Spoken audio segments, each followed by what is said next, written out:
اعوذ باللہ من الشیطان اللعین الرجیم بسم اللہ الرحمن الرحیم اللہم صلی علی محمد وآل محمد وعجل فرجہم السلام علی الحسین وعلی علی ابن الحسین وعلی اولاد الحسین وعلی اصحاب الحسین۔ دوستو، امام حسین علیہ السلام کے مقابلے میں یزید پلید کی فوج جو آئی تھی، ان میں جن جن کا انجام بد اس دنیا میں ہمارے سامنے تاریخ کی کتابوں میں ہمیں ملا، ہم وہ آپ کے سامنے بیان کر رہے ہیں۔ اسی یزید پلید کی فوج میں ایک سخت دل مزنی شخص تھا۔ امام علی مقام امام حسین علیہ السلام کے سامنے آ کر وہ یوں بکواس کرنے لگا، دیکھو تو صحیح دریائے فرات کیسا موجیں مار رہا ہے، خدا کی قسم تمہیں اس کا ایک قطرہ بھی نہ ملے گا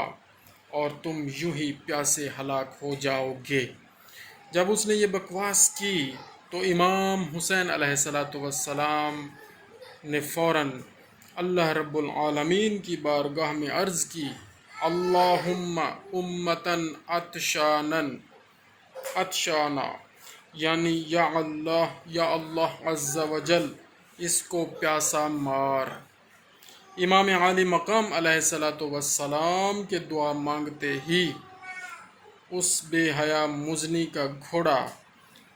بدک کر دوڑا، مزنی پکڑنے کے لیے اس کے پیچھے بھاگا، پیاس کا غلبہ ہوا اور اس شدت کی پیاس اسے لگی کہ العطش العطش، یعنی ہائے پیاس پکارتا تھا، مگر جب پانی اس کے منہ سے لگاتے تھے تو ایک قطرہ بھی نہ پی سکتا تھا، یہاں تک کہ اسی شدت پیاس میں تڑپ تڑپ کر مر گیا۔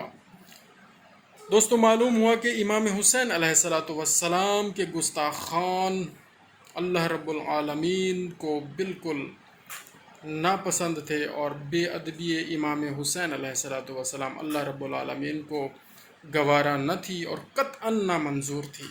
تو ان کا انجام سب کے سامنے فوراً ہوا۔ لیکن کیونکہ مال حرام کھایا ہوا تھا اور شراب کے نشے میں بھی تھے اور دولت اور ان چیزوں کے نشے میں تھے، مال حرام کھانے کی وجہ سے ان پر پند و نصح کا بھی اثر نہیں ہو رہا تھا اور ان کرامات اور معجزات کا بھی اثر نہیں ہو رہا تھا جو اصل میں امام حسین علیہ السلام نے اتمام حجت کے طور پر ان سب کے سامنے یہ پیش کیے تھے کہ میں اللہ رب العالمین کی بارگاہ میں مقرب ہوں، میرے قتل سے، میرے خاندان کے قتل سے، میرے اصحاب کے قتل سے باز آ جاؤ، میں اللہ رب العالمین کی بارگاہ میں مقرب ہوں اور اتمام حجت کی، ہر طرح سے اتمام حجت کی، لیکن مال حرام کھایا ہو تو اس پر کچھ اثر نہیں ہوتا۔ اللہ تعالیٰ انہیں جہنم کے گہرے سے گہرے گڑھے میں ہمیشہ رکھے، اور یقیناً وہ ہیں، اور اس دنیا میں بھی ان کا انجام بد ہوا، ان لعنتیوں کا، یزیدیوں کا، پلیدیوں کا، اور آئندہ بھی اور ہمیشہ کے لیے وہ جہنم میں سڑتے جلتے رہیں گے۔ استغفر اللہ ربی من کل ذنب واتوب الیہ۔ اللہم صلی علی محمد وآل محمد وعجل فرجہم۔